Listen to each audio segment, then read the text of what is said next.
Guys, ഇന്ന് കരിമീൻ കറി ഉണ്ടാക്കിയാലോ. അതിനായിട്ട് കുറച്ച് കരിമീൻ കിട്ടിയിട്ടുണ്ട്. അത് നന്നായിട്ട് വെട്ടി വൃത്തിയാക്കി എടുത്തിട്ടുണ്ട്. പുറമേയുള്ള തോലൊക്കെ ചെത്തിക്കളഞ്ഞിട്ട് നല്ല വൃത്തിയാക്കി എടുത്തിട്ടുണ്ട്. നമുക്ക് കുടംപുളിയൊക്കെ ഇട്ടൊന്ന് കറി വെച്ചെടുക്കാം. അതിനായിട്ട് ഇഞ്ചി, പച്ചമുളക്, വെളുത്തുള്ളി, കറിവേപ്പില ഇതെല്ലാം വേണം. ഞാനിത് അരച്ചാണ് കേട്ടോ ഉണ്ടാക്കുന്നത്.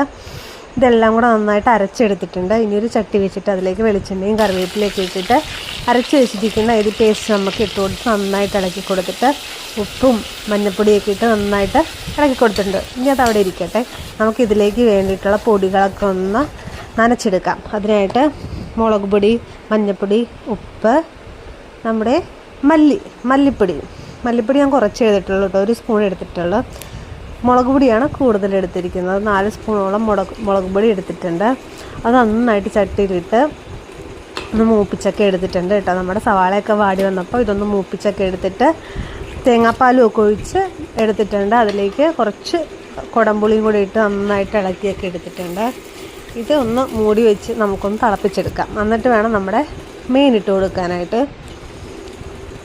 നന്നായിട്ട് തിളച്ചൊക്കെ വന്നപ്പോഴത്തേക്കും നമ്മുടെ കരിമീൻ പെറുക്കി ഇട്ട് കൊടുത്തിട്ടുണ്ട് കേട്ടോ. എല്ലാം നന്നായിട്ട് ആ ഗ്രേവിയിലേക്ക് മുക്കിയൊക്കെ വെച്ചിട്ടുണ്ട് കേട്ടോ.